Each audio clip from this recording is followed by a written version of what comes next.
Bonjour et bienvenue dans cette troisième vidéo consacrée au métier de la maison privée. Aujourd'hui, nous allons voir quand et comment faire appel à mes services d'experte en recrutement de personnel de maison.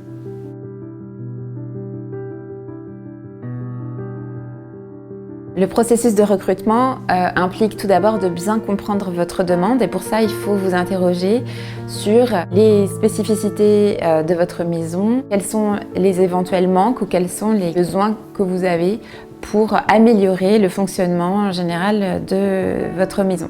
Par exemple, la gestion d'une résidence secondaire à distance peut s'avérer compliquée. Dans ce cas, le recrutement d'un couple de gardiens peut s'avérer judicieux pour gérer l'entretien intérieur, l'entretien extérieur, l'accueil des prestataires s'il y a des travaux, l'entretien de la piscine.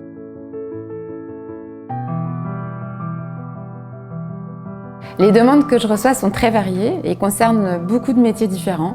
Je recrute, comme je disais tout à l'heure, des couples de gardiens, mais aussi des gouvernantes, des majordomes, des valets, des assistants personnels, des tuteurs pour des enfants qui voyagent beaucoup, des nannies également, et même des archivistes, puisque dans certaines propriétés, il y a des musées privés qui requièrent la présence d'une personne pour gérer l'ensemble des œuvres.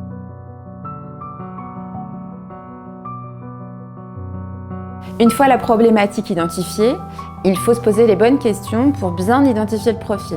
Par exemple, si vous recherchez quelqu'un qui a déjà de l'expérience en maison privée ou qui a travaillé dans l'hôtellerie de luxe, ou bien qui sait parler telle ou telle langue,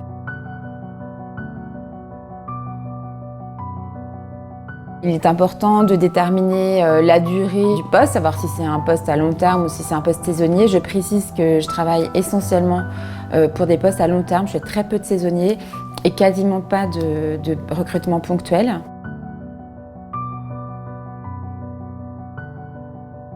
Et puis, il faut déterminer les conditions, donc le salaire, ça on peut en discuter ensemble parce que c'est vrai que c'est pas toujours évident d'identifier quel est le salaire qu'il faut proposer pour tel ou tel poste. Il faut aussi que vous réfléchissiez aux conditions de logement. Est-ce que vous proposez un logement? Est-ce que c'est une maison, un appartement? Est-ce qu'il y a une entrée indépendante? Est-ce que c'est une chambre avec salle de bain? Tout ça va énormément influer sur les candidats que je pourrais vous présenter.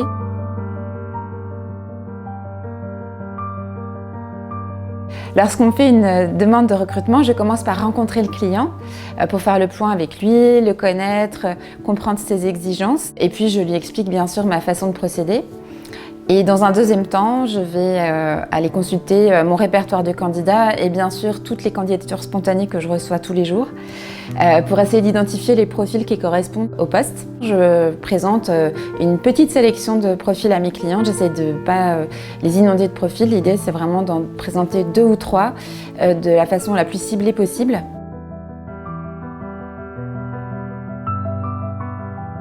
La clé, c'est vraiment de trouver une compatibilité en fait, entre le candidat et mon client, dans l'intérêt de l'un et l'autre, pour que mon client soit satisfait dans la durée et pour que mon candidat ait envie de rester.